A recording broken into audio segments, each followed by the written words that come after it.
boa noite, bom dia. É momento que eu vou ter um podcast aqui. Welcome mais na Sopi Mix.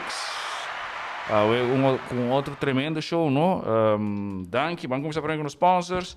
Danke na Sopui. Sopui que está patrocinar o show aqui. Claro que o Sopui tem seu menu special. E acaba para R$10,90 botem bo sop, botem bo cookie e bo kui bebe. Dus dan tem certa localidade rond Aruba. Também danke na Seitar. Seitar com seu pay dataway. Claro, download a app. E dan bo bestel entre outro bo Sopui. Então botem pagar via pay dataway. Não, botem bisa nang uno porque busque. E agora botem diz, chega pick up bo sandwich. Também danke na Driftwood. Nós dá douche sop de clam chowder. Dat is tremendo sop. Dus wat ik ook disse, ga ik de Iron Man corridor. Bro, wat dan te slapen zo. Sop dat een duro. Danke na Driftwood. E também na Brown Manual Therapy. Pero nós tem een guest die Brown Manual Therapy. Randy, we beginnen even met jou. Ja, thanks. Vertel ons een beetje van Brown Manual Therapy. Ik heb een praktijk voor fysiotherapie en manueeltherapie. Ik ben nog steeds in afwachting van mijn contract met AZV. Dus op dit moment alleen particuliere patiënten en mensen met aanvullende verzekeringen. Heel veel sportklachten. Dat is mijn ding. Nekklachten en alles toch? Ook, maar sportgerelateerd, nek-rugklachten, daar kan ik het meeste mee. En we gaan zo meteen horen van Alex dat jij bent Mr. Wonder. Huh? Ik doe mijn best. Dat zeggen ze. Alright, welkom Randy. Thanks. Aan mijn rechterkant heb ik de heer Joey. Kom bij Joey. Bonucci. Alles goed? Alles prima. Vertel ons een beetje, wie is Joey? Ik ben Joey. Je mag wat dichterbij, Okay. De mic eet je niet. Oké, ik ben een van de gasten, ja. En wat wij doen is, wij hebben een endurance center Aruba en dat is het trainen, coachen, begeleiden van atleten, van mensen die zich klaar willen stomen voor een marathon, halve marathon, een Ironman, halve Ironman, alles erop en eraan. Nice. En aan mijn linkerkant, ik ga corredor de Aruba, senhor Alex. Yes, sir. Kom bij. Bom, Welkom in Sopi Mix. Ja. Voordat ik begin, Nederlands. Voor mij is het een eer dat jullie allemaal hier zijn. Ik vind het toch amazing hoe toch na zoveel tijd toch dat mensen hun tijd gunnen om hier te komen. Dus ik ben echt vereerd dat jullie hier zijn. Laten we beginnen. Alex, quando nós temos que ir hoje, não? Tá, vou ter que ir festa Aruba. Tratando. Me tem 32 anos de idade. Vou começar com o alimento limitado em 28, assim faz. E atualmente, desde 2019 para 2020, mantenho meu status nacional, dus com a ganha de carreira não. Você devia Patrícia, toch? Patrícia, portanto, diferente carreira não privê também. Sei também, dus vai viajar para viajar, mas sacar a russa cara. Dus Pero kung so, meting que mas biau por tá pensei. Pero out of nowhere pasali, raspa tu hindi. Kiko dat drive ko. Ja, met een keer, samen met dat in de ding mee. Maar een bon coach along the way, kuta Carlos Olivares. Ela que da guia met de dia de ave, dus das coach local da bisami met hasi então da dole de gym met kinang ave. Ikita ba man goal of uno ba kiko ba reach. Mi goal nanta marathons, mi kasi hopi para international marathons. Koos nang dus het algo hopi duro, para snang ko yi correle que sei nang anto. Sei é coisa que me quer manter in marathon nou. Oké. Joey, jij hebt ook, vertel eens een beetje van jou, no? Jij hebt ook een beetje experience, toch? Ja, klopt. Een beetje, niet veel. Ja, een beetje, ja. Ik doe zelf voornamelijk triathlon. En dat gaat van hele Ironmans tot sprintafstand, dus alles wat ertussen zit. On-road en off-road, dus op de mountainbike en trailrun. En ja, ik loop ook halve marathons en marathons, dus ja. En hoe was het bij jou begonnen eigenlijk? Gewoon een dag, ik ga beginnen met rennen of was het als je altijd in sport? Ik ben als beroep gymleraar. Dus mijn hele leven bestaat al uit sport. Vanaf kleins af aan voetballen begin je mee. En zo groei je dan eigenlijk door tot iets wat je leuk vindt. En heel veel verschillende sporten gedaan. En dit is eigenlijk als laatst echt blijven hangen. En En nu ben je ook begonnen met je eigen coaching career, toch? Ja, Basically.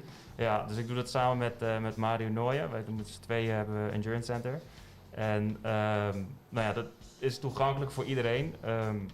Nou ja, we hebben zelfs een meisje die is 15 die we trainen. En dat gaat tot 50, 60-plussers. Aha. En nou ja, goed, dat zijn de mensen die heel graag een doel voor ogen hebben. Die een marathon willen rennen of die een Ironman willen racen. En dan, nou ja, die nemen we vanaf het begin mee tot het bereiken van hun doel. Aha. En we schrijven trainingsschema's, we begeleiden ze met nutrition, the whole thing. De whole 9 yards. Yes. En hoe is het eigenlijk begonnen voor jou, Randy, eigenlijk? Jij bent meer, jij prevent de blessures. Begonnen. Het grappige is, ik ben ook docent lichamelijke opvoeding. Dus wat dat betreft zitten we bij elkaar. Ja. Mijn doel was in het begin, ik wil gewoon niet achter een bureau gaan zitten en een kantoorbaan hebben. En toen ben ik maar de sportacademie gaan doen. Dat is een goede reden. De reden om niet docent lichamelijke opvoeding te blijven was meer dat ik geen politieagent wilde spelen. Toen dacht ik ga wat meer personal begeleiding op. Nee, en ik heb een stage gelopen in een fitnesscentrum in Nederland. En daar was een fysiotherapeut en dat was gewoon fantastisch. Ja. En zo ben ik verder gegaan. En in Nederland heb ik in 2 praktijken gewerkt. Met name ook met schouderpatiënten. En hier op Aruba ben ik gewoon met hardlopen wat meer in aanraking gekomen.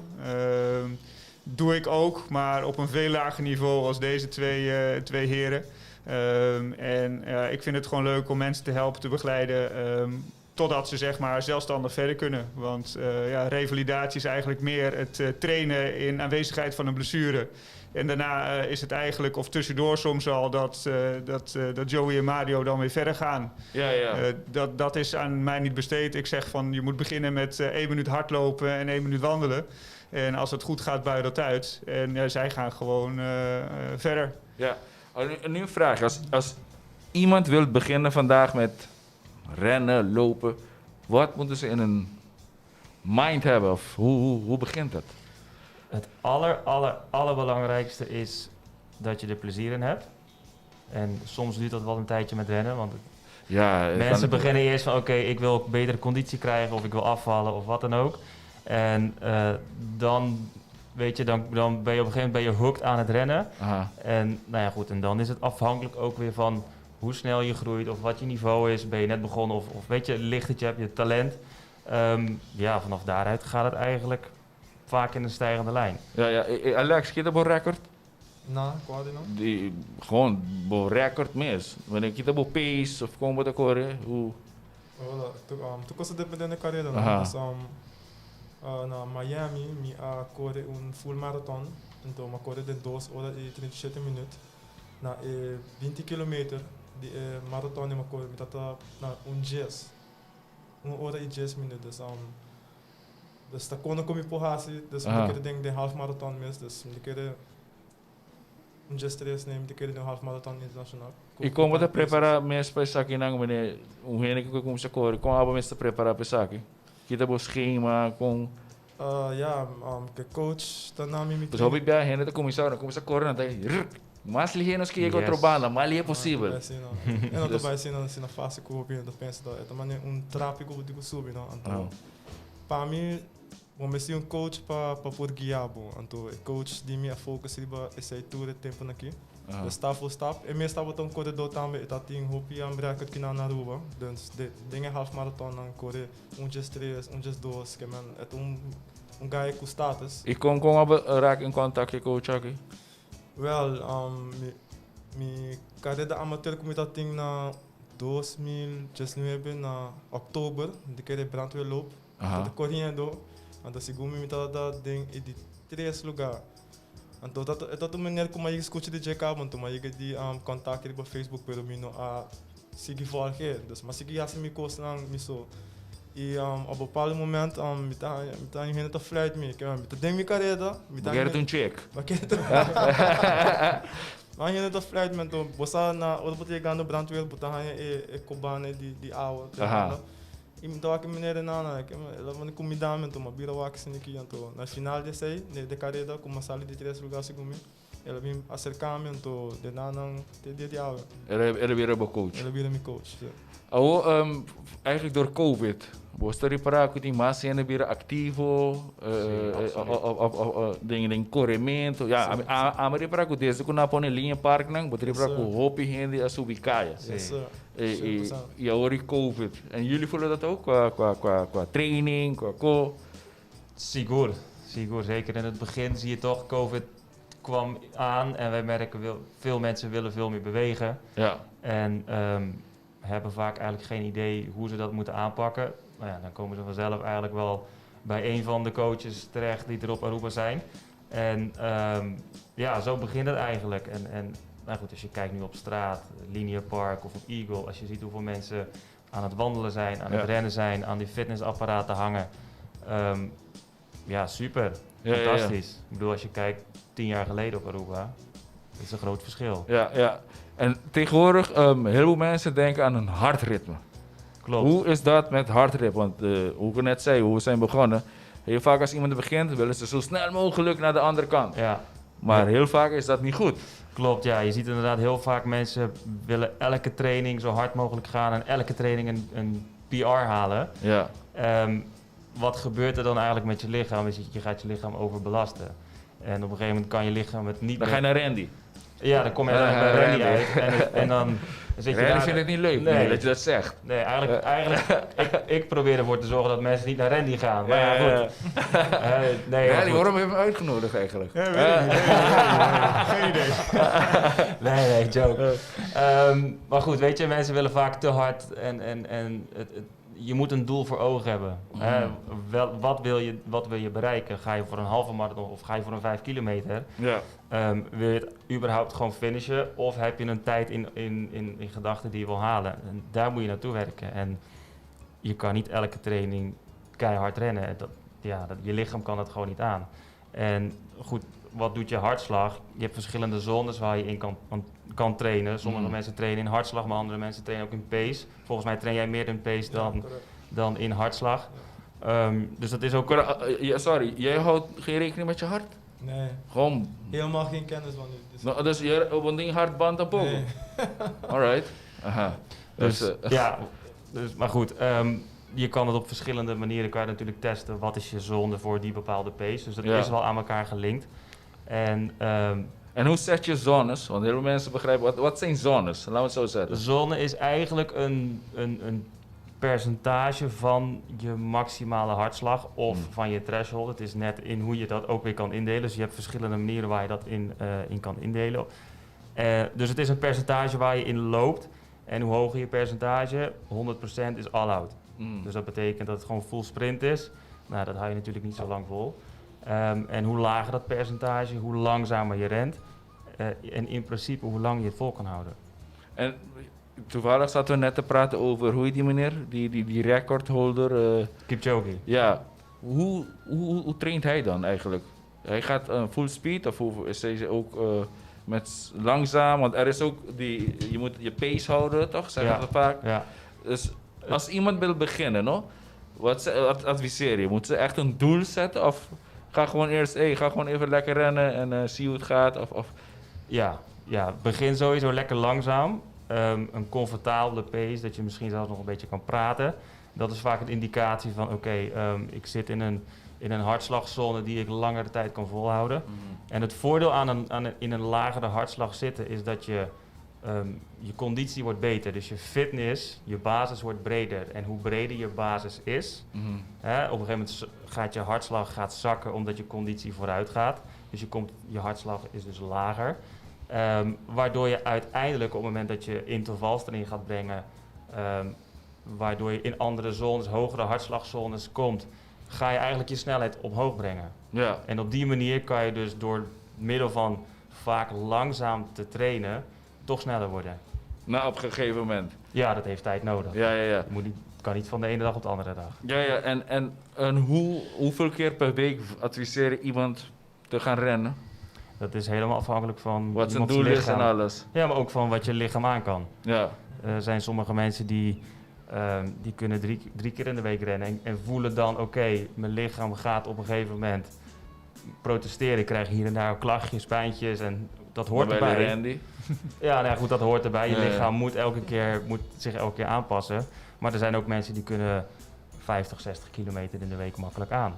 Dus ja. Ja, we hadden gelijk met daar. Hoeveel kilometer? Quanto kilometer wat de corre? Uh, Pasimang. hangt af. Soms 80, soms Ja. 100 iets. Ja. Dus, Wat is dat per dag? 20 of zo? nee.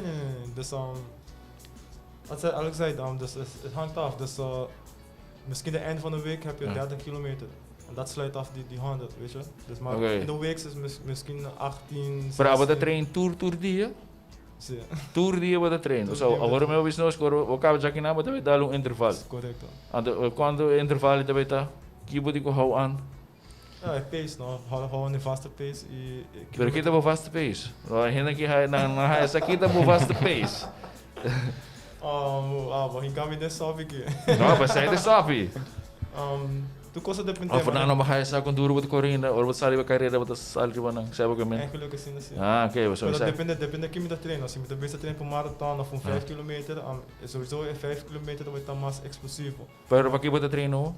Marathons. Pero o que di marathon wat bem? Di marathon de meu? Marathon nee. Não, eu preparava o corpo para o qual bem, não? Ja. Eu preparava o corpo, dus. Oh, maar met die mental. Ja. Ah, maar als ik niks heb. Mas a COVID is trouwens op je kost, nou. Dus bom, esse tem momenten mentally focus op algo, então. Kan staan botar em cancelação de carreira, pero bom, esse queda bem na, você Kiko, tá bem algo, man. Queda budget. Queda budget, sim. En Randy, wat heb je als advies voor mensen die beginnen te rennen, als ze blessures hebben? Wat is het beste te doen als je zegt, ik wil beginnen met rennen, maar ik heb lang niet meer gerend. Ja, ik heb nooit gerend. Mijn eerste advies is altijd, probeer te zorgen dat je in elk geval een half uur kunt wandelen. Oké. Want als je niet een half uur kunt wandelen, dan als je gaat hardlopen, dan komen er gewoon meer kracht op je benen. Ja. En dan loop je gewoon een hoger risico op blessures. Ja. Dus als je een half uur kunt wandelen, dan ben je voor mijn gevoel klaar voor hardlopen, zeg maar. En ik adviseer mensen, als ze bij mij langskomen voor een loopanalyse bijvoorbeeld, een hardloopanalyse, dan zeg ik van, nou weet je, begin met interval, 1 minuut joggen, 1 minuut wandelen. Wat is een hardloopanalyse? Wat ik doe, is ik zet mensen op de loopband. Ik maak een korte film van de zijkant, de achterkant. En dan gaan we eigenlijk alle punten na die belangrijk zijn voor een goede techniek voor het lopen. Nou, gelukkig, als mensen geen blessure hebben, als er een kleine afwijking is het niet erg. Maar als ze bijvoorbeeld wat pijnklachten aan de heup hebben en je ziet dat ze door de heup zakken met hardlopen, dan is dat voor mij een belangrijk punt om in elk geval advies in te geven. En ook om oefeningen, tips te geven. Misschien het advies te geven van overleg even met je coach of je misschien toch ietsje minder kilometers kunt maken. We hebben ook een keertje iemand gehad, ook die bij Joey en Mario liep. En het grappige was dat als die op oneffen terrein liep, ging het eigenlijk beter als op de weg. Ja, daar moet je dan gebruik van maken. Probeer dan meer op oneffen terrein te lopen dan op de weg. En gaandeweg probeer je toch een beetje te spelen van kunnen we die afstand opbouwen en uitbouwen. En dan krijgen ze van mij wat oefeningen mee om de knieën sterker te maken of de spieren van de knie sterker te maken of de coördinatie van de spieren sterker te maken. En op die manier hoop je eigenlijk dat het langzaamaan verder gaat. Ja. Want jullie weten het allemaal. Je wil eigenlijk niet horen van een dokter of een fysiotherapeut. Je moet even een paar weken stoppen met lopen. Daar worden jullie hartstikke chagrijnig van. Dat wil je gewoon niet. Ja. Dus ik probeer altijd, en ik denk dat vele collega's met mij datzelfde proberen, om toch mensen bezig te houden. En kijken wat je kunt doen, wat je kunt aanpassen aan het lopen, aan de techniek, aan de afstand, aan de pace, ondergrond, al die dingen. En ik zie het maar als een hele ouderwetse transistorradio, dat je het volume hebt en de frequentie die je moet zoeken. Alleen het menselijk lichaam is super complex. Die heeft allemaal flip switches en nog meer van die draaiknoppen. Ja. En daar ga je een beetje mee spelen. En vaak gaat het vrij snel goed. En soms is het gewoon echt zoeken wat is de trigger voor iemand zijn klachten. Ja. Je sprak net over techniek. Wat zijn nu techniek? Want mensen denken, oké, ik ga hardlopen. Is gewoon, hup, ik ga rennen. Maar Ja. er zijn technieken. Wat voor technieken zijn er? Ja, vaak, en ik denk dat jij het met me eens bent, dat het begint eigenlijk altijd van het eerste contact dat je hebt met de grond. En vaak is dus de landing, hoe je voet op de grond terechtkomt. Ja. En wat je heel veel ziet, is dat mensen met een hak als eerste op de grond komt. En nou ja, als je een beetje anatomisch weet hoe een voet in elkaar zit, dan weet je dat de hak een massief stuk bot is. En dus die schok die je krijgt van de grond, wordt gelijk naar je knie, naar je heup en naar je onderrug gestuurd.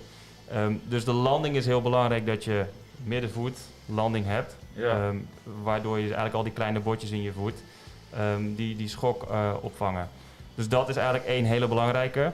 En wat ik altijd zeg, en vaak zie je het als je bijvoorbeeld een langere afstand rent, mensen raken vermoeid, dan gaat hun techniek en houding gaat achteruit.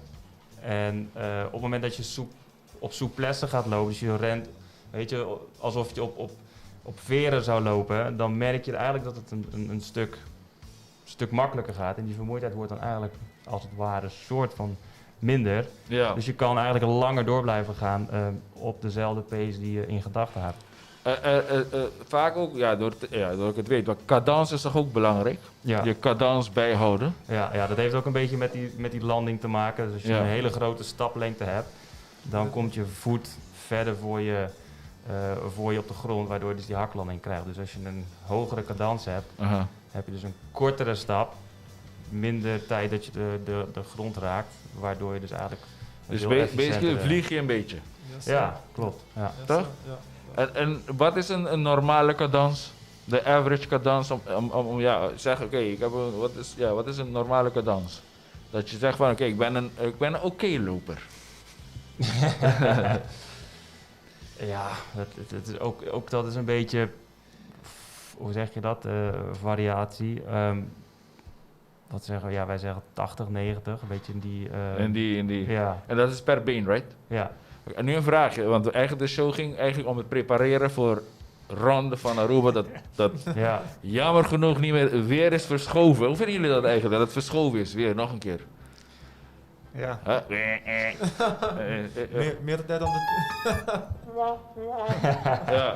meer tijd om te trainen, hoor. Beter te worden, weet je. Aha. Dus, Sim, pero mentalmente was je toch, wat dat mané, concha, wat bij correr, wat preparar, wat je kon piek, wat bij kon sako, wat ik ben gewend. ik heb een goal, wat was die duo of wat was je zo? Ik heb in 2016 al alleen gelopen. Vorig jaar, december, heb ik de duo gedaan. Heb ik die record gebroken voor de 72. En deze jaar gingen wij de estafette doen. Maar ja, het is gecanceld tot en met december, dus er is gewoon meer tijd om dingen te verbeteren. En ja.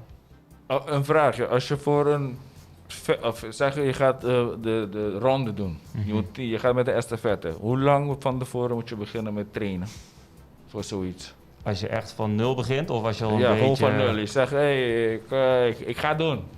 Ja, ik zou al 4-5 maanden van tevoren beginnen. Sowieso. Sowieso, ja.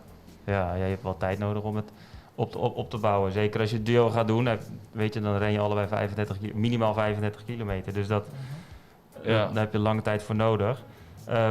Wat vaak onderschat wordt, is dat de ronde... Ik vind de ronde een van de mooiste races die je op Aruba kan doen.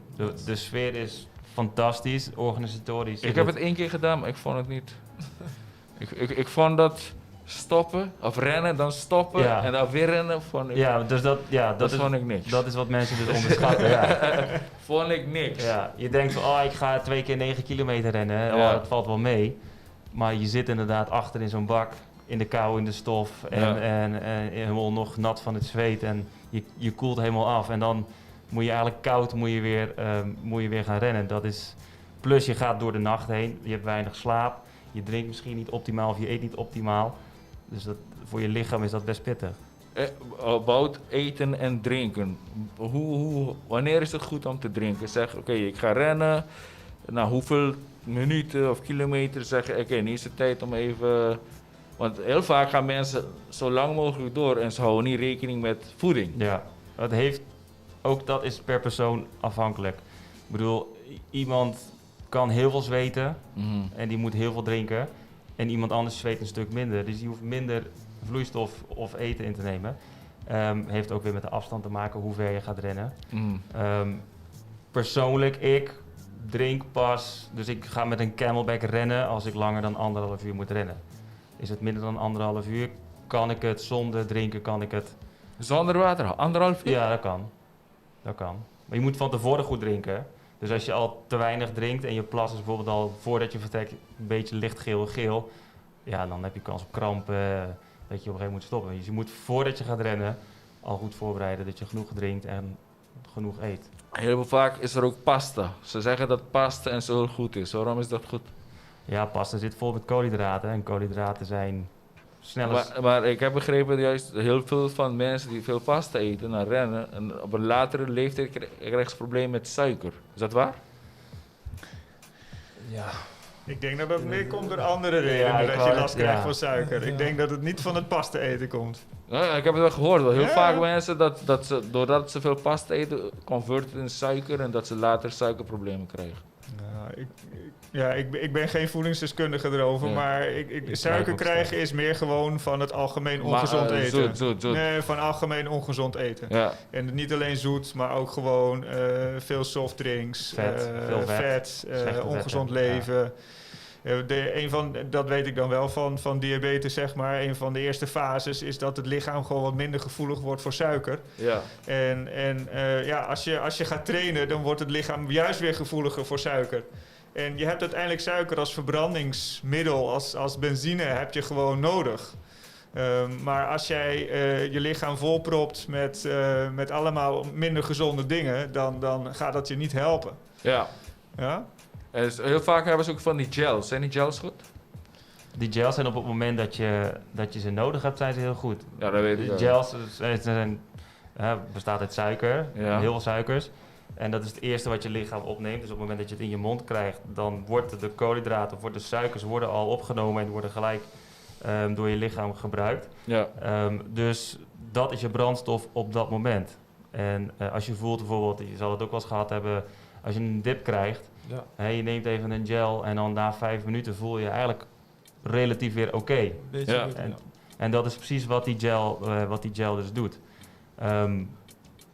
Dus dat in combinatie met vooraf veel pasta eten, koolhydraatrijke voedsel, zorgt er gewoon voor dat je een goede energielevel kan vasthouden. Want je gebruikt suikers tijdens het rennen. Ja. Zeker als je hard rent, heb je gewoon suikers nodig. Een vraagje. Warm-up. Is warm-up belangrijk? Yes. Voor we beginnen met rennen? Yes. Zeker weten. En wat houdt in een warm-up? Alsjeblieft Want- niet stretchen. Niet stretchen. Want heel Nee. mensen, dat wil ik niks zeggen. Heel mensen, voordat ze gaan rennen, gaan ze tegen een muur, Nee. drukken. Ja, ik heb een keertje aan 4, 5 haven ook lesgegeven. En dan krijgen ze een opdracht mee van je moet een warming-up bedenken voor de les. Nou, dan krijgt een groepje van 3, 4 leerlingen, die moet dat gaan uitdenken. Die heeft wat op papier gezet. En dan zetten ze de klas op een rij en dan zeggen ze ja, we gaan beginnen. Ja, dat was stretchen. En dan denk ik, hoe moet het lichaam hier warm van worden?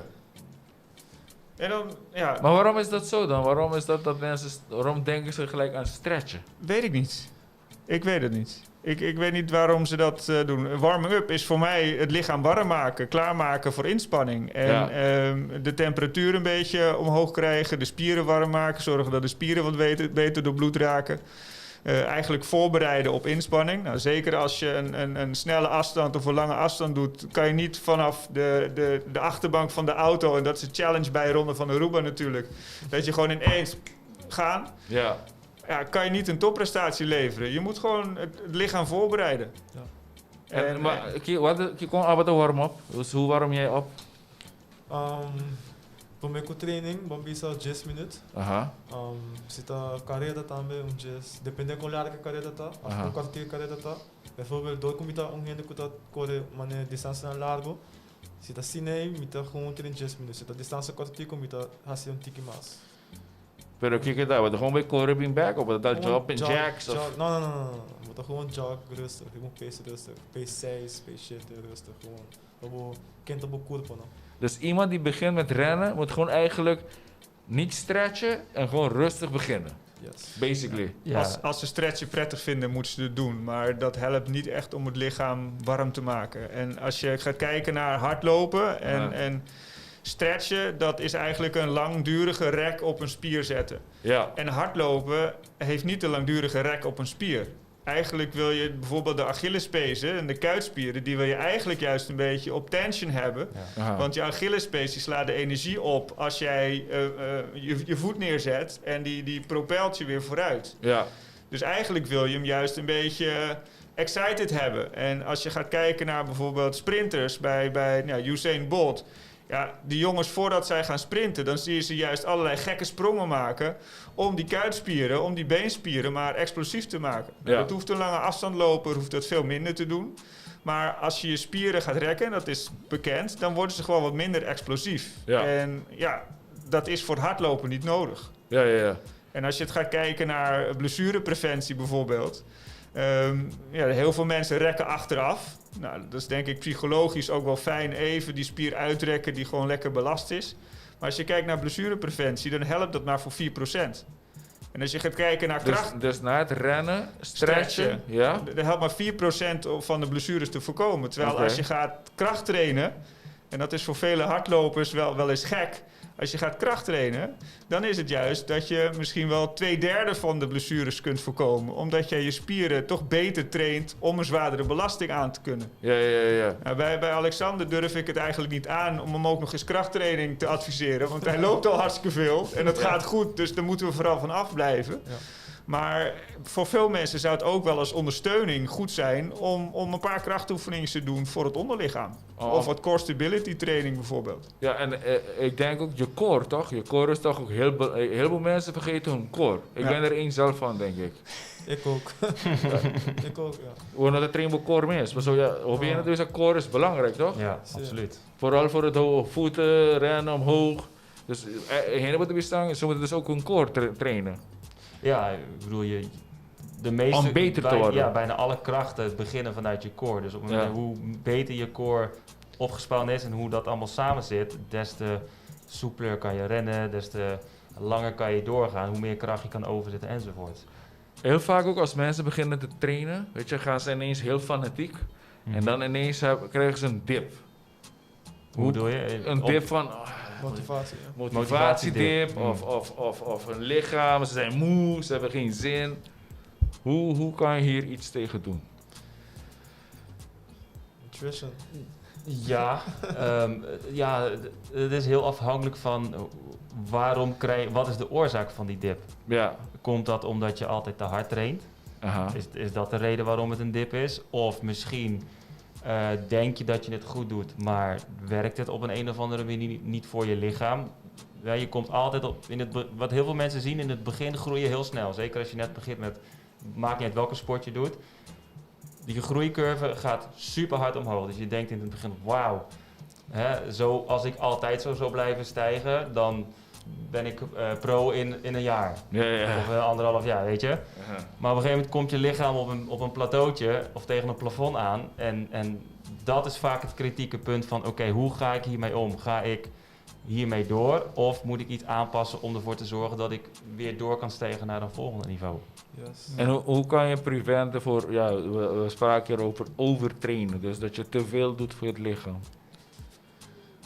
En wanneer weet je dat eigenlijk? Ja, in de eerste werk met een doel. Dus, en zorg ervoor dat je een plan hebt. Als je geen plan hebt en je rent maar wat, dan gaat er uiteindelijk vrij weinig gebeuren. Dus je moet een plan hebben, je moet er ergens naartoe werken. Goed, wat zijn symptomen, of hoe weet je dat je overtraind bent? 1, je raakt in een dip, dus je wordt wat depressiever of je denkt van, nou, het gaat allemaal niet meer zo goed. Je krijgt blessures, je krijgt klachten, spierklachten, dat kan van alles zijn. Er is geen motivatie. Weet je, je wordt ziek, je weerstand gaat omlaag. Er zijn heel veel factoren die ervoor zorgen die aangeven van ik ben overtraind. Je haalt je prestaties niet meer. Wat eigenlijk ook nog wel leuk is om toe te voegen, je had het net over vermoeidheid. Ja. Maar vermoeid worden, je traint gewoon een langere periode en op een bepaald moment in de tijd word je meer vermoeid. Aha. En het is op zich oké dat je na een training vermoeid bent. Maar als jij 's morgens bijvoorbeeld wakker wordt en ja, meer dan anders ben je vermoeid. Dat is gek. Ja. En als mensen, en ja, ik vind het heel vervelend om met mijn horloge te slapen, maar er zijn heel veel mensen in de hardloop- en triathlonwereld die doen dat ding nooit af. En dan zou je zelfs kunnen merken dat je rustuitslag 's morgens ook gewoon hoger is. Dat zijn ook een paar... Hoezo is dat het hoger is? Het lichaam herstelt gewoon niet helemaal lekker. Dus die is toch langer, harder aan het werk. Tenminste, dat is mijn idee er een beetje over. Maar dat je gewoon niet voldoende uitgerust bent. En dat is ook al een belangrijk signaal dat je gewoon eigenlijk te veel doet. En voeding is belangrijk. En inderdaad, als mensen blessures beginnen te krijgen, dan zijn het of trainingsfouten of overbelasting. Ja. Maar ja, die hele kleine, simpele gevoelsdingen, hou jezelf gewoon goed in de gaten, is gewoon bij hardlopen ontzettend belangrijk. Ja. Ja. Als Alexander op een gegeven moment in het weekend het liefst in zijn bed ligt en dat hij gaat hardlopen, dan gaat het niet goed. Ja, nee, als hij het doet, dat is zeker niet goed. Bij mij kan je het nog chillen. Voor de competitie misschien wel, maar... Ja. Ja, het is voornamelijk belangrijk dat je luistert naar je lichaam. En heel veel mensen vergeten dat. Die denken, ik wil gewoon elke keer zo hard mogelijk. Ik moet. Ja. Maar je moet luisteren naar je lichaam. Je lichaam geeft zoveel informatie aan jou. En het is moeilijk om dat soms te accepteren. Je denkt, oké, ik ben moe. Ik zou deze training eigenlijk moeten overslaan. Maar je voelt je zo schuldig dat je het toch gaat doen. En dan krijg je juist een tegengestelde reactie. Je zou gewoon weten, die training moeten skippen. Ik ben moe, we hebben er vrede mee. En dan zal je merken dat je de training daarna... dat je dan beter bent of gewoon weer terug op niveau bent. Ja. En qua voeding, wat vinden jullie goed dat voeding is? Als je wil prepareren voor een race. Zeg voor ronde zelf. Wat is het, wanneer moet je eigenlijk gaan denken aan je voeding voor de race? Oh, dat begint al een paar dagen van tevoren. Voor mij de hele week. Of 3 dagen voor de wedstrijd, of met de ronde, zo'n lange afstand, de hele week. Maar wat is een hele week? Wat eet je dan niet? Wat eet je wel? Wat eet je meer? Vlees. Je eet geen vlees? Dus op die week niet. Die week niet? Nee. Kip wel. Aha. Maar geen vlees met diverse vetten. En waarom geen vlees? De vet, man. Ja, maar ik heb het meerdere keer gevoeld dat wanneer je hard loopt, voel je gewoon vies. Ja. Ik heb in die film, ik weet niet of je die film gezien hebt, Game Changer. Game Changer was het. Ja. Dat vegan heel goed is. Ik heb het toevallig een keer gedaan, 2 jaar geleden. Maar eerlijk gezegd heb ik niks gemerkt. Nee? Nee. Ja, het is een interessante documentaire en iedereen heeft denk ik zijn eigen mening daarover. Ik heb het zelf ook geprobeerd toen ik aan het trainen was voor een Ironman. Ik merkte het zelf wel. Ik merkte dat mijn herstel was sneller. Oké. Dus Eigenlijk nu dat je het zegt, had ik dat wel. Bij Consumel dan, dat ik daar die Ironman ging doen.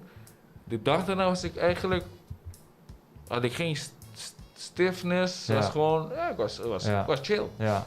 Plus je energielevel blijft wat neutraler. Je krijgt niet die dips en die pieken die je krijgt als je een flinke maaltijd hebt, dat je daarna bijna in slaap valt. Je energielevel blijft relatief normaal, relatief hetzelfde niveau. Dat waren dingen die ik erg merkte. Dus. Maar goed. Iedereen is anders. Iedereen is anders en iedereen heeft zijn gedachten erover. En Ik denk dat het vooral belangrijk is dat je ook, je moet je er zelf comfortabel mee voelen. En wat jij dan doet met vooral kip eten. Kip is rijk aan eiwitten voor zover ik weet. Nou, dat is belangrijk voor je herstel. En als je gaat, en daar weet jij meer van, maar als je gaat trainen voor een bepaalde race, dan ga je ook door een bepaalde trainingspiek te behalen. Ga je je voorbereiden en de week voor een race doe je veel minder. En dan is juist het herstel gewoon ontzettend belangrijk. En als je dan de eiwitten kunt gebruiken om optimaal te herstellen. Je pasta's om te zorgen dat je koolhydraatvoorraden of de suikervoorraden goed zijn aangevuld.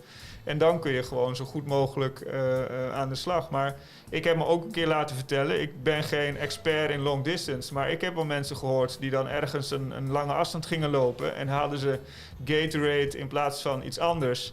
En een ander type Gatorade, I don't know.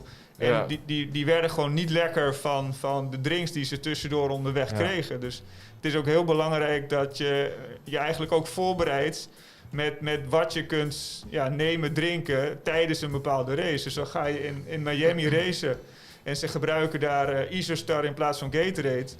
misschien wel slim om dat gewoon al te testen. En dat je gewoon weet hoe je lichaam erop reageert. Ja. Dus eigenlijk voordat je die race zelf hebt, eigenlijk je voeding tijdens je training testen, hoe je lichaam erop reageert. Dus als je niet eigenlijk... Ja, ga niet ineens iets anders doen. Ja, dat is gewoon gek. Je weet niet hoe het lichaam reageert.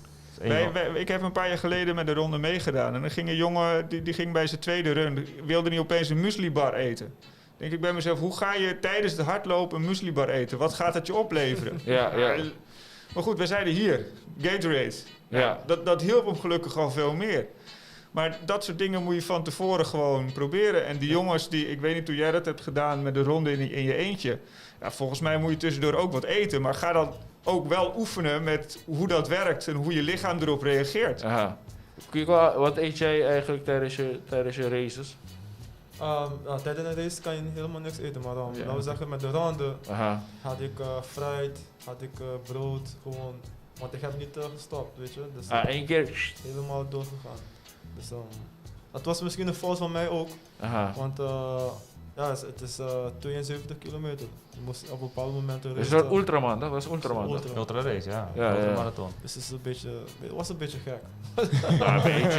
Een beetje wat je hoopt. Ja.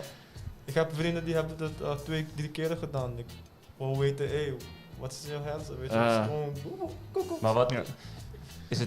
Is het meer een mentale game, race, of is het een fysieke race? Wat fysiek, mentaal, alles werkt op jou op dezelfde moment, weet je. Want op een bepaald moment wil je stoppen. Dat is jouw hersenen aan het denken. En op een bepaald moment wil je stoppen, want je voeten doet pijn. Ja. Snap je? Dus, het is gewoon... Dus eigenlijk, je bent bezig fysiek, mentaal, emotion. Dan toevallig zat ik met hem net te vertellen van, ik wist nog toen ik de eerste keer Ironman ging doen, ik zat te huilen op de fiets. Ik alleen met mezelf, alleen daarachter in de fiets, gewoon aan het huilen. Doordat, en jij begon te praten over de wall. Ja. Kijk naar de wall. The wall, man, made out of bricks. That's where your emotions start working, you know. Eta algo que se você não superar, você crash, você carrega para enana. Bijvoorbeeld, um marathon tem 42 km, right? Gente tá sentindo a 30 cabo. Ja. Pena precisa pisar, mas não pode se me pena. E tem gente tá breakthrough isso. Pero que eu tô ajuda mais de nang tá kunang na ting gente nang dilante para seguir track nang. Bijvoorbeeld um gente mais liga cubo. Bota lá que a pessoa não, não quer baila gami. Que man, bota seguir. Pero wat die laan die zo paar zo, dan kan wat zeggen. Je auto, police. Den pare carreira nasci, por isso da carreira na cortico. Pe marathon to full auto ball game, full auto concept. Também ultra marathon, pero que tu passa high pace, high speed. Como né dus se boa que ganha nang africano aqui, na sample, na tu começa com pacer, na da saca nang speed mais duro mesmo. Desse rato pacer na tu com banda e nada sigue. Eu comento, não botar um bom tempo também que sei não, tô. Me te quer com mais ainda rondi porque sei não, bom tá chega no wall, posso botar fora, botar aí na track, posso botar você assim. Essa era passar na Miami na 2020 com mas sali den Coral B, então elite na sali den A. Na sali 2 minutos para me comer botar sali, que me mesra corre mais duro me põe por chegar não, então para hora me chega não, mas começa a walk na 25 km ainda na cidade para Flora, elite não. Como na 35 km me chega no wall, pero me bota super se posso, meu bicho me quer acabar em marathon que it's a mental thing, man. It's a mental thing. Waarom zijn de Afrikanen zo goed in rennen? Altitude. Waarom is... Ja, er zijn verschillende factoren. Overal zijn echt... Waarom is dat zo? Genetics? Ja, anatomisch gezien hebben ze ook een voordeel. Als je kijkt naar de lengte van de kuitspieren enzovoort, hoe dat in elkaar zit. En is dat bewezen? Studie bewezen dat zo is? Dat zou ik niet zo durven zeggen. Maar als ik naar de kuiten van Alexander of van Paul Belloni, dat zijn eigenlijk spillebeentjes. En die Achillespees is gewoon hartstikke lang. En ik denk dat zo'n Achillespees, daarvan is wel bekend, die slaat gewoon de energie op. Ja. En als jij, qua gewicht ben ik ook een stuk zwaarder. En voor hem is het gewoon heel gemakkelijk. Het is gewoon een springveertje die steeds opladen, pjoeng, maar dat heel snel achter elkaar. Ja. En dat heb je nodig. Dus ik denk dat er gewoon wat genetics en anatomisch echt wel voordelen in zijn. En of dat komt doordat in die regio's vroeger veel langere afstanden werden gewandeld. Dat het veel belangrijker was om te kunnen rennen, vluchten voor weet ik veel wat dieren of gevaar of dat soort dingen. I don't know, dat durf ik niet te zeggen. Stretchen belangrijk. Gewoon na race ook. Ik heb een mooie muziek hier eigenlijk. Is dat van mij? Niet voor mij. Hier, we gaan terug naar reggae. Ja, stretchen, na rennen. Is stretchen goed dan tijdens rennen of na het rennen, dan het zo zetten? Want het begin voor het rennen is niet goed. Nou, het is niet dat het niet goed is. Aha. Maar het helpt niet om je lichaam warm te maken. Dus het baat niet, maar het schaadt ook niet. Ja. Na het rennen... Want heel mensen vaak stretchen niet, no? Klopt, maar blessuretechnisch maakt het ook niet zo heel veel uit. Helemaal niet. Nee, ongeveer 4% van de blessures weet je te voorkomen door te stretchen. Maar ik denk dat het belangrijk is dat je ook moet doen wat voor jezelf goed voelt. Als je een lange race gedaan hebt en je vindt het fijn om gewoon even te stretchen, moet je dat gewoon doen. Ja. Ja, als dat voor jou fijn vindt, moet je het doen. En binnen fysiotherapie hebben we ook een stukje, en dat noemen ze placebo. En als jij gelooft in iets wat je doet, dat het goed voor je is, dan helpt het gewoon. Ja. Als je bij mij komt en je hebt het idee van nou, ik ga nooit vooruit. Ja, dan mis ik al een stukje van het behandeleffect. Als jij niet gelooft in de pillen van de dokter, dan helpen ze ook gewoon minder goed. Dat is gewoon, placebo is gewoon een heel bekend gegeven. Als je gelooft in iets, dan gaat het je helpen. Als je gelooft dat je je doel kunt halen, dan gaat het je helpen. Ja. Ja? En dat is een stukje intrinsieke motivatie, I don't know. Dus als jij het idee hebt dat je moet stretchen, doen. En sportsmassage, is dat belangrijk als je alleen maar een prof bent? Of zeg ik ben gewoon een amateurrenner. Ik ga rennen, ik doe dat 3 keer per week, gewoon mijn gewicht. Is sportmassage belangrijk voor mij? Ik probeer het zo altijd uit te leggen. Sommige mensen vinden het prettig, sommige mensen niet. Ik vind het niet prettig, want het doet pijn. Nee, maar op het moment zelf misschien niet prettig. Maar als je daardoor beter kunt lopen, prettiger kunt lopen. Het is zo dat mensen wat sneller kunnen herstellen na een sportmassage. Ja. Als je kijkt naar bijvoorbeeld de Tour de France, waar ze gewoon weken achter elkaar alleen maar 4-5 uur per dag op de fiets zitten. Die worden elke dag helemaal uitgemolken op de massagetafel. Ja, dat houdt ze gewoon wel op de fiets en zorgen dat ze die prestatie kunnen leveren. Ja. Dus het helpt wel. Maar ook daarvan zeg ik ook vaak tegen mensen, je moet het zelf prettig vinden. Ik persoonlijk hou niet van massage. Mensen moeten niet aan mij zitten. Ik heb dat nooit prettig gevonden en ik zou ook nooit zo snel een sportmassage nemen. Maar als mensen het prettig vinden en zeker als ze merken dat zij een betere prestatie kunnen leveren, ja, precies hetzelfde als wat ik net zei, doen. Joe, doe jij dat vaak? Sportsmassages of toch niet?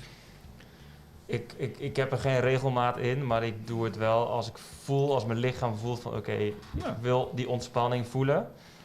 Of ik voel dat het misschien toch hier en daar wat verkramping in bepaalde spieren zitten. Dan doe ik dat wel, ja. Ik ben een hele grote fan van trigger points, dus ik vind dat persoonlijk fantastisch. Ik doe dat gewoon thuis met een klein balletje, golfballetje, tennisbal, hockeybal, maakt niet uit als het maar hard is. Aha. En je gaat rollen over die spieren en je voelt vanzelf wel op een gegeven moment een plekje waarvan je denkt van dat is gevoelig. Maar het is toch wel een lekkere pijn. Dan heb je er eigenlijk eentje te pakken. Dus, maar dat vind ik persoonlijk fijn. En om even terug te komen op het stretchen. We hebben het net gehad over stretchen voor of na de race. Ja. En dat is inderdaad persoonlijk voor iedereen. Wat je wel vaak ziet is, mensen doen toch een yoga of een pilates of zo op een ander moment binnen hun week. Wat je heel veel ziet nu ook mensen, ze zitten de hele dag op kantoor achter een stoel. Ja. Dus je houding verandert. En nou goed, wat zorgt dan een yoga of een pilatesles? Die zorgt ervoor dat je eigenlijk je lichaam weer in lijn brengt zoals het anatomisch bedoeld is. En ik ben zeker van mening dat dat wel een hele goede manier is om om ook te gebruiken in je trainingen. Yoga. Zeker. Wat is yoga? Não, me quero ser.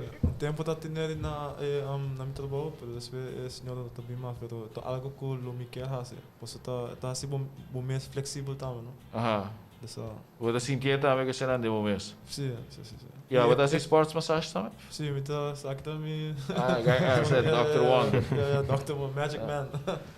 Sim, é tão bom, dessa timbia, para me com carreira, de dole como tá tem tanto simão. Pisar de treino na pisar que sai na bota assim de para de lá aqui então você bota para secar fisioterapeuta tanto é dava no 99.9% olha como parece que já uma hora de tá perfeito que mesmo. Sim. Oh, een massage, nou is dat goed te doen een dag voor een race of zo? Nee. Ik zou een dag daarna of Ja. dezelfde dag. Ik zou het er niet voor doen. Want Nee. veel mensen, ze gaan vaak trainen heel lang. Oké, we gaan even chillen, goed even massage, om daarna goed voor de race te gaan. Ja, maar het is net, een hele diepe massage is hetzelfde als dat je net voor de wedstrijd een hele lange, diepe stretch gaat doen. Ja. Je spieren gaan ontspannen. Ja. En dat is dus niet wat je wil. Nee. Ja. En wat vinden jullie dat, er is nu eigenlijk geen race die opkomt, hè? Er is geen race die niet... Er zijn wat kleinere races, maar de grote races, Nee. dat is allemaal uitgesteld. Dat vind Of je... onzeker, ja. Ik heb een volgende week aan de Goldmine Run, 5 kilometer van Patricia Sport. Dus Maar zijn erbij door, zie je? Gaat het door tot nu toe? ainda sim. A Woki já sabe, tem time trial na Pues als het gym en de será, bom. Sim. Pero segundo na também laga vai que cena, pero Ah, como te corre full, te sale in grupo. no, tá selo me desea. Peor de tempo, não tá vai controlar quem tá gana. Sim. Eu tenho que lá sim, mas não bisava para corredor o mês de Challenge. track, sim. Se não, mané bijvoorbeeld 3 semanas passando de querer mais half marathon e não vai bom.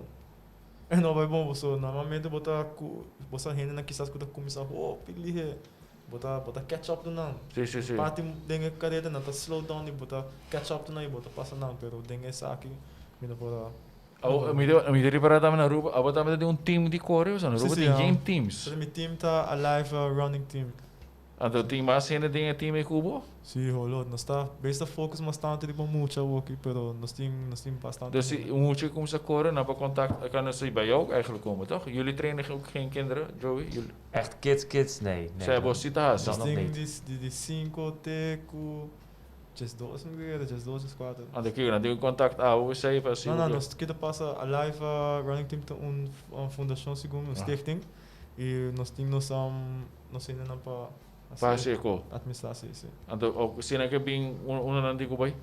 Nós temos contact a live running team, nós temos Facebook, Aha. a live running team runners, então botar message, manda message, então Je hebt een schema of komen dat moet ik ook pakken fee para of membro de team of. sim, correto. De pagam fio.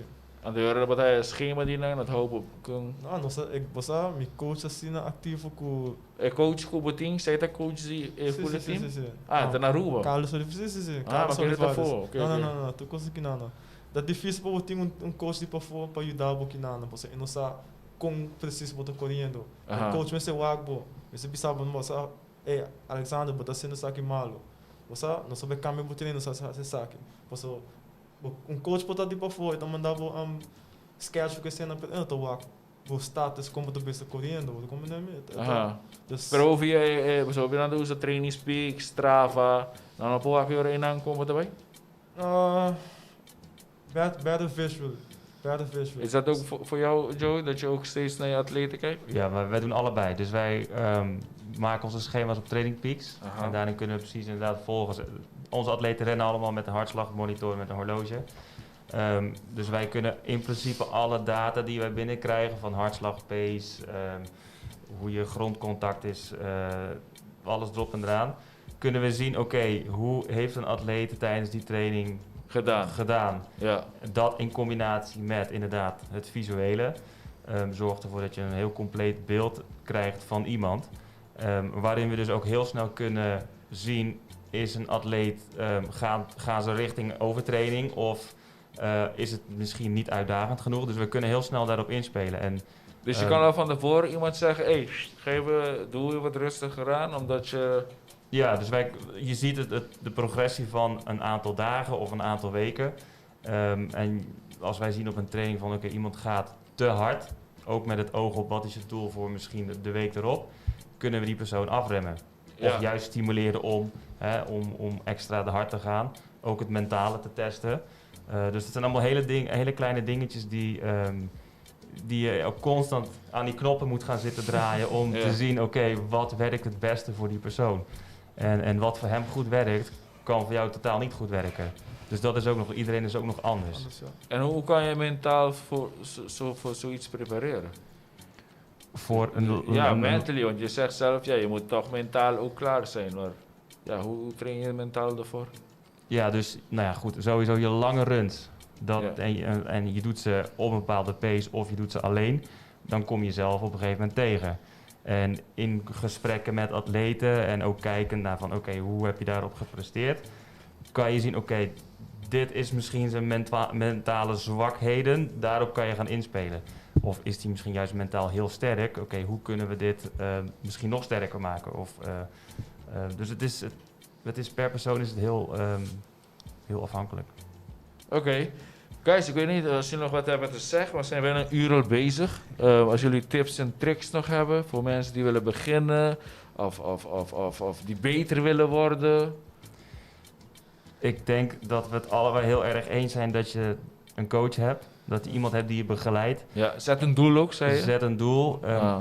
Pluk niet zomaar een schema van internet, want dat is vaak heel algemeen. En het hoeft niet altijd voor jou te werken. Dus een coach is belangrijk dat er iemand is die je begeleidt in je progressie, in je training. Ja. En wat verder denk ik in het sporten algemeen zo is, en dat begon je eigenlijk al mee, ga vooral iets doen wat je leuk vindt. Ja. Want als je hardlopen niet leuk vindt... By the way, ze zeiden tegen mij, je bent niet gaan trainen vandaag, hoor, bij je sunfishing, sailing. Nee. Ze hebben me een bericht gestuurd van je moet vandaag trainen. Ja, maar ik ben gelukkig toch nog wel van de meeste, dus ik ben nog niet zo... Dat zeiden ze tegen mij ook. Nee, maar ik train wel veel, alleen niet in de sunfish. Ik ben thuis bezig met mijn exercises, dus dat komt wel goed. Ja. We hebben zondag een race, dus daar gaan we het zo moeilijk maken. Oké. Nee, maar wat ik nog wilde zeggen is van, je moet echt zorgen dat je iets kiest wat je leuk vindt. Kijk, wij vinden hardlopen allemaal leuk. Jullie vinden fietsen en zwemmen ook nog leuk. Zwemmen... ik vind dat leuker, eerlijk gezegd. Nee, als jij liever een andere sport doet, ga dat doen. Want uiteindelijk, als de intrinsieke, de motivatie hier, zeg maar, dat zorgt ervoor dat je het langer vol blijft houden. Ja. Ik vind hardlopen niet zo leuk dat ik het 6-7 dagen per week kan gaan doen. Ik doe graag ook nog andere dingen. Maar als mensen dat wel hebben, moeten ze dat doen. Als ze liever gaan bowlen, ga bowlen. Als mensen liever gaan beachtennissen, doe dat. Het belangrijk is om gewoon meerdere dagen per week te sporten. Ook af en toe lekker actief, goed voor de gezondheid. En daarnaast in algeheel gezondheid natuurlijk een beetje verstandig eten. En daar moeten we op Aruba ook echt nog wel even een beetje aan werken. Ja, hier heb je overal... Ik denk dat de voeding vaak een probleem is hier, hè? Ieder pondje gaat door het mondje, zeggen ze in Nederland. Ja, that's true. Alex, je hebt advice van ons sera? Codamento, mambisa, ja. Moet ik gewoon go first, moet ik gewoon doel tegen de kebabjes, ook eens en dan, codamento tá gewoon perfecto, passa isso aí. Me parei a mesa a tanto quilo ding 2-3 luna e tá sentindo isso mesmo bom, tá almoçando macião, que man codamento tá algo gezond, você assim, tá ajudava de laatste coisa, stress, lo que seja, bota sale, bota subir caminho e bota gewoon correr, então, tá sendo capa para mane 2 anos straight. E timbiar bota fada, pero man, nem subir caminho, all your worries just go away, sabe? So, sim. Just go out and just do it, man. Alright. Hoppie dankie. Thank you. Joey. Thank you, Jeff. Hoppie dankie. Randy. Thanks. Hoppie dankie. Ik hoop dat jullie het leuk vonden. Ja. Even lekker gesproken over sport. Patoris nanko join. Korasi wa like, share post aqui. Of een live feed, wordt die chance die gaan. Als we zeggen gaan doen aqui van free, wat wil je nou Randy bij? Sportmassage of running analysis. Oké, dus para você like en share, nós estamos gaan doen aqui, wordt een free sports massage e running analysis seca Randy. Nós queremos que Subway, Driftwood, Seitar, então Randy, Brown Manual Therapy, que também é partner de nós. Nós queremos que Team Films, então tune in para Jaluna trove nós também tem com política tá cruel, então que é pendente, so Subway Make Studios também com Hope Costa Great, entrante par de semana, dus que é pendente, que é follow nos page. Para subscribe para nos YouTube channel e nos podcast, ribatur plataforma de podcast. Então, nós estamos com outro semana Jaluna de política cruel. Thank you. Teoro. Right.